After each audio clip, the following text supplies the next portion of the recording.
মনে আজিও বিচাৰে তোমাক গোপনে গোপনে। ঐ উৎপল, আহি গ'ল জানে মন সেই আশা। লগৰ ৰক্তিম আৰু প্ৰকাশতে তাইলৈ দেখুৱাই মোক জোকাব ধৰিলে। মই দেখিলোঁ কান্ধত বেগটোৰ ফিটাডালত ধৰি এখোজ দুখোজকৈ আহি আছে তাই। কিয় জানো তাইক দেখিলে বুকুখন কিবা কঁপি উঠে। বহুত ভাল পাওঁ তাইক, কিন্তু ক'বহে নোৱাৰোঁ। সকলোৱে মোক পাৰৰ জীউ লৈ অহা বুলিও জোকায়। কিয় জানো তাইৰ সন্মুখত গ'লে মই একো ক'ব নোৱাৰা হৈ যাওঁ। তাইৰ পৰিচয় মই দিয়াই নাই। তাইৰ নাম ৰেখা কলিতা। তাই তেতিয়া হায়াৰ ছেকেণ্ডেৰী ফাৰ্ষ্ট ইয়াৰৰ ছাত্ৰী আছিল আৰু মই ছেকেণ্ড ইয়াৰৰ। তেতিয়া আছিল 2009 চন। বহুদিন অপেক্ষাৰ অন্তত আহিল এটা বিশেষ দিন, সৰস্বতী পূজা। আৰু মই সেইদিনা সাহস কৰি তাইক মোৰ মনৰ কথাটো ক'লোঁ। ৰেখা, তোমাৰ লগত মোৰ অলপ কথা আছে। কি কথা কোৱা?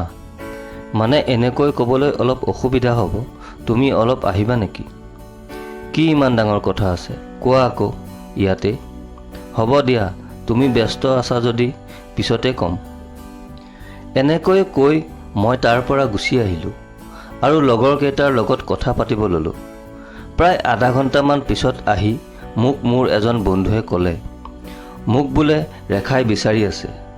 কথাটো শুনি মনটো ভাল লাগি গ'ল। আহিব লওঁতে ৰেখাক দেখিলোঁ, তাই আমাৰ ফালে আহি আছে। উৎপল, কিবা কম বুলি কৈছিলা যে মোক? লগৰকেইটাৰ ফালে চালোঁ, ভয়ো লাগিছে অলপ। যদি না কৈ দিয়ে তেতিয়া কি হ'ব? তাইৰ কাষলৈ অহা দেখি এটা বাহানা বনাই লগৰকেইটা আঁতৰি দিলে আৰু বহুত সাহস গোটাই মই তাইক ক'লোঁ, ৰেখা, মোৰ তোমাক বহুত ভাল লাগে। মনে মনে মই তোমাক বহুত ভাল পাওঁ। তুমি এইবোৰ কি কৈছা? আমি ভাল বন্ধুৰ দৰে। মই নাজানো তোমাক কিয় ইমান ভাল লাগে, কিন্তু বহুত বেছি ভাল পাওঁ মই তোমাক। বাকী তোমাৰ কথা, মই কেতিয়াও তোমাক জোৰ নকৰোঁ। মই তোমাক কেতিয়াও তেনেকৈ ভবা নাই। ভাবি চাবা, যদি অলপো মোক ভাল লাগে মোক ক'বা। তেনেকৈ কৈ মই তাৰ পৰা গুচি আহিলোঁ। সেইটো দিন গুচি গ'ল। ভাবিলোঁ তাই মোক ভাল নাপায়, গতিকে বেছি ভাবি আৰু লাভ নাই।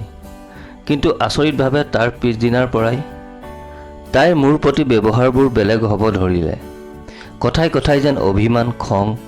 কেতিয়াবা কলেজ নাহিলে লগৰবোৰৰ পৰা খবৰ লোৱা, কাৰণ তেতিয়া মোৰ মোবাইল নাছিল আৰু তাইৰো নাছিল। তেনেকৈ তাই নোকোৱাকৈ মোৰ বহুত আপোন হৈ পৰিল। মই গম পালোঁ তাই মোক ভাল পায়। মই বহুত দুখীয়া ঘৰৰ ল'ৰা আছিলোঁ। মা দেউতাই মোক বহুত কষ্ট কৰি পঢ়ুৱাই আছে। কলেজত মই চাইকেল লৈয়ে অহা যোৱা কৰিছিলোঁ। চাওঁতে চাওঁতে আমাৰ সম্পৰ্ক এটা বছৰ পাৰ হ'ল। বহুত সুখী আছিলোঁ। আমি কাজিয়া বুলি আমাৰ মাজত তেনে একো নাছিল। মই হায়াৰ ছেকেণ্ডেৰী ফাইনেল পৰীক্ষা দিয়াৰ বছৰে এটা এক্সিডেণ্টত মোৰ দেউতাই আমাক এৰি একেবাৰে গুচি গ'ল। ভণ্টি আৰু মাৰ দায়িত্ব মোৰ ওপৰত পৰিল। জীৱনত কেতিয়াও হাজিৰা কৰি নোপোৱা ল'ৰাটোৱে বেলেগৰ ঘৰত কাম কৰি ঘৰ চলাব লগা হ'ল। পৰীক্ষাৰ ৰিজাল্ট ভাল হ'ল, কিন্তু মই আৰু পঢ়িবলৈ ক্ষমতা নোহোৱা হ'ল। ইমান দুখ আৰু কষ্টৰ মাজতো তাইৰ খবৰ ল'বলৈ মই পাহৰা নাছিলোঁ।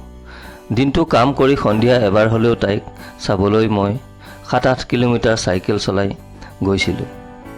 সিহঁতৰ ঘৰলৈ গৈছিলোঁ কেইবাবাৰো। মোক সিহঁতৰ ঘৰৰ মানুহেও চিনি পোৱা হৈ গৈছিল।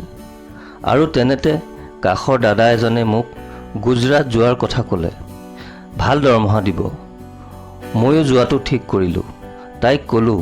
তাই প্ৰথমে মানা কৰিছিল যদিও পিছত যাব দিছিল। সিহঁতৰে কাষৰ খুৰী এজনীৰ মোবাইল নাম্বাৰ লৈ মই গুজৰাটলৈ গুচি গৈছিলোঁ। তাত গৈ প্ৰথম মাহৰ দৰমহাৰে মোবাইল এটা কিনি ল'লোঁ, কাৰণ তাইৰ লগত কথা নপতাকৈ মই থাকিব নোৱাৰোঁ। সময়বোৰ গৈ থাকিল। আমি কাম কৰা কোম্পানীটোৰ পৰাও অলপ দৰমহা বেছিকৈ বঢ়াই দিয়া হ'ল। মই তাইলৈ পইচা পঠাই দিলোঁ এটা মোবাইল ল'বৰ কাৰণে। তাইও বহুত ভাল পালে। ঘৰত ক'লে তাই নিজৰ পইচা জমা কৰি মোবাইল কিনা বুলি। আমাৰ সম্পৰ্ক তেতিয়া সম্পূৰ্ণ 6 বছৰ হৈছিল। আমাৰ ভাল পোৱাৰ কথাটো তাইৰ ঘৰত গম পোৱাৰ পিছত তাইৰ ঘৰত বহুত গালি দিছিল। মোক ফোন কৰা তাই প্ৰায় বন্ধই কৰি দিছিল। তাই BA কমপ্লিট কৰাৰ বাবে ঘৰত তাইক এটা স্মাৰ্টফোন দিছিল। ময়ো লৈছিলোঁ এটা। ফেচবুক, হোৱাটছআপ সকলো খুলি লৈছিল তাই। আৰু মই অনুভৱ কৰিছিলোঁ তাই যেন মোৰ পৰা লাহে লাহে আঁতৰি যাব ধৰিছিল। ময়ো ঘৰলৈ অহাৰ ব্যৱস্থা কৰিলোঁ, কাৰণ চকুৰ আঁতৰ হ'লে মনৰ আঁতৰ হয় বুলি কোৱা হয়। এটা কথা কোৱাই নাই, মই ঘৰলৈ পইচা পঠাই ঘৰ বনোৱাৰ ব্যৱস্থা কৰি আছিলোঁ আৰু ঘৰ প্ৰায় সম্পূৰ্ণই হৈছিল। ভাবিছিলোঁ পইচা অলপ বেছিকৈ আনি ইয়াতে কিবা এটা কৰিম আৰু ইমান দূৰলৈ নাযাওঁ। তাইৰো পঢ়া শেষ হ'ল, গতিকে কিবা এটা কামত লাগি তাইক একেবাৰে নিজৰ কৰি লৈ আহিম। মনত বহুত আশা আৰু সপোন লৈ ঘৰলৈ উভতি আহিলোঁ। কিন্তু মোৰ সপোন আৰু আশা যেন বতাহৰ লগত উৰি গ'ল। ঘৰলৈ অহাৰ পিছদিনাই মই তাইক লগ কৰিবলৈ আমাৰ টাউনলৈ মাতিলোঁ। তাইৰ আহিব মন নাছিল যদিও মই জোৰ কৰাত আহিল। কিন্তু তাই যেন মোৰ আগৰ ৰেখাজনী নহয়, সম্পূৰ্ণ বেলেগ ছোৱালী এজনী। কথাই কথাই মোক যেন তাই কিবা বুজাব বিচাৰি আছে। মই তাইক লগত লৈ কাপোৰ দোকান এখনলৈ গ'লোঁ। কাৰণ তাইৰ কাৰণে মই তাৰ পৰা বিশেষ একো অনা নাছিলোঁ। কাপোৰৰ দোকানত সোমাই তাই 10,000 টকাৰ কাপোৰ এযোৰ ল'ব বিচাৰিলে। মোৰ লগত পইচা ইমান নাছিল আৰু মই ATM নিয়া নাছিলোঁ, গতিকে তাইক অলপ কমৰ কাপোৰ ল'বলৈ ক'লোঁ। তাই খং কৰি একো নোলোৱাকৈ গুচি আহিল। মই তাইৰ পিছে পিছে ওলাই আহি তাইক ক'লোঁ, "চৰি কলিজা, মোৰ লগত ইমান পইচা নাইও আৰু ATMখন পাহৰি আহিলোঁ। প্লিজ কিবা এটা লোৱা।" "হ'ব, মোক আৰু একো নালাগে। তোমাৰ দৰে মানুহনো আৰু ক'ত ভাল বস্তু বিচাৰি পাব?" আৰু কিবা কিবি ক'লে মোক। মই বুজিলোঁ তাইৰ খং উঠিছে। একো নোলোৱাকৈ তাই ঘৰলৈ গুচি আহিল। মনটো বহুত বেয়া লাগিল। ৰাতিও তাইৰ মোৰ লগত একো কথা নাপাতিলে।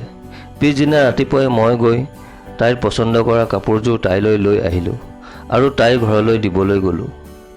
এটা কথা ক'বই পাহৰিছিলোঁ, তাইৰ ঘৰতো মোৰ কথা প্ৰায় গোটেই কেইজনে গম পাইছিল। সিহঁতৰ ঘৰত দেউতাক, মাক আৰু সৰু ভাইটি এটা আৰু ভণ্টি এজনী আছিল। তাই ঘৰৰ ডাঙৰ ছোৱালী। মোক দেখি সিহঁতৰ ঘৰৰ মানুহে যেন সিমান এটা ভাল নাপালে। মোক বাহিৰতে বহিব দি মাক ভিতৰলৈ সোমাই গ'ল আৰু দেউতাকক পঠাই দিলে। দেউতাকে আহি মোক ক'লে, "কি লাগে তোমাক ইয়াত? কিয় আহিছা ইয়ালৈ?" "মানে খুৰা, ৰেখা নাই নেকি?" "তাই নাই, আৰু তুমি তাইক লগ কৰিবলৈ দ্বিতীয়বাৰ যাতে আমাৰ ঘৰলৈ নাহা। ৰেখাৰ বিয়া ঠিক হৈছে আৰু এইটো মাহতে আঙুঠি পিন্ধোৱা। তুমি যোৱা এতিয়া ইয়াৰ পৰা।" মূৰৰ ওপৰত যেন খৰক ভাগি পৰিছিল। ধলং দপং খোজেৰে কোনোমতে ঘৰ আহি পাইছিলোঁ। ৰুমৰ দৰজা বন্ধ কৰি হেঁপাহ পলুৱাই কান্দিছিলোঁ। মায়ে মোৰ দুখ সহিব নোৱাৰি পিছদিনাই সিহঁতৰ ঘৰলৈ গৈছিল। সিহঁতৰ ঘৰত লগত কথা পাতি বিয়া ঠিক কৰিবলৈ। তেতিয়াহে আচল কথা ওলাই পৰিছিল যে ৰেখাই নিজে পচন্দ কৰা ল'ৰাৰ লগতহে ঘৰৰ পৰা বিয়া ঠিক কৰিছে। মৰি যাব মন গৈছিল। কি কৰোঁ ভাবি পোৱা নাছিলোঁ। চাৰিওফালে অন্ধকাৰ দেখিছিলোঁ মাথো। তাই মোক সকলোতে ব্লক কৰি থৈছিল। তাইৰ লগত কথা পতাৰ কোনো মাধ্যমেই ৰখা নাছিল তাই। আনকি আগৰ চিমখনো বন্ধ কৰি নতুন চিম লগাই তাইৰ হ'বলগীয়া মানুহজনৰ লগত হোৱাটছআপ ষ্টেটাছ দিছিল। মোৰ লগৰ বান্ধৱী এজনীয়ে মোক সকলোবোৰ দেখুৱাই নিছিল। কিমান কষ্ট হৈছিল বুজাব নোৱাৰোঁ। তাইৰ আঙুঠি পিন্ধোৱা দিন ঠিক হৈছিল আৰু তাৰ মাজতে এদিন মই তাইক এবাৰ চাবলৈ সিহঁতৰ ঘৰলৈ গৈছিলোঁ। বুজাব নোৱাৰোঁ কিমান অপমান কৰিছিল সিহঁতৰ ঘৰৰ প্ৰতিজন মানুহে।